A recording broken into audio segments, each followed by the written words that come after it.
ថ្ងៃនេះលោកគ្រូសូមបង្ហាញវីដេអូនេះលោកគ្រូសូមដោកុងតាក់នេះមួយចេញយើងកោះកម្របកុងតាក់នេះចេញសិនមកបន្ទាប់មកយើងត្រូវមកចៅចេញទាំងសងខាងពីរនឹងបាន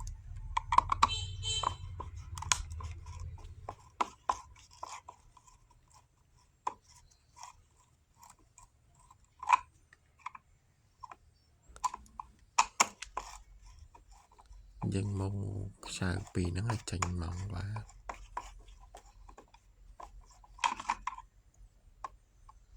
បន្ទាប់ពីយើងមកចៅពីរហ្នឹងចេញរួចហើយ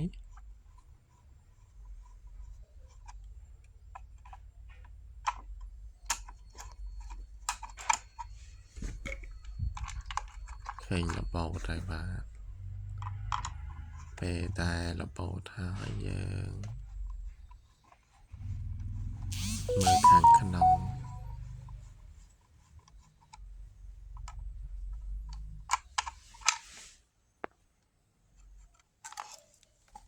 មើលខាងក្នុងតែយើងប្រយ័ត្នប្រយែងប្រយ័ត្ន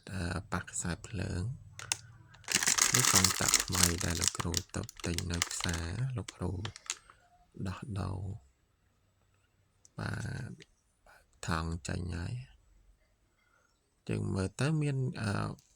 កន្លែងភ្ជាប់តាពីដូចកុងតាក់ចាស់ចឹងយើងដោះពីខ្សែចាស់ដាក់ខ្សែថ្មីដោះពីកន្លែងណាដាក់កន្លែងហ្នឹងលោកគ្រូវាស់ភ្លើងសិនឃើញថាមានមួយខាងលោតញាប់មួយខាងលោតជឺតបាទលោកគ្រូបិទកុងតាក់ហើយវាស់ម្ដងទៀតឃើញពណ៌បៃតងហើយសុវត្ថិភាពហើយលោកគ្រូមូដោះចេញដោះខ្សែមួយណាដាក់មួយនឹងចូលវិញបាទ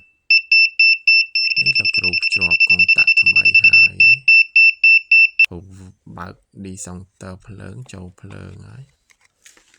លោកគ្រូចាប់ជាប់ទៅវិញ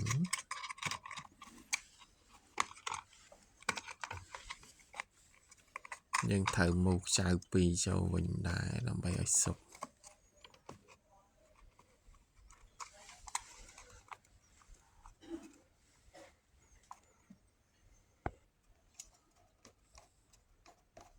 បាទលោកគ្រូមកហើយ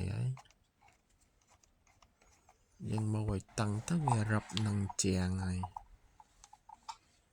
បាទ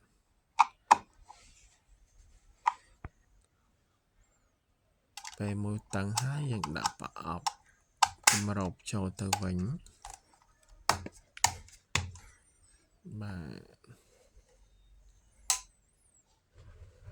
តើមកយើងសាកបើកភ្លើងលោមើលឃើញភ្លឺហើយបាទ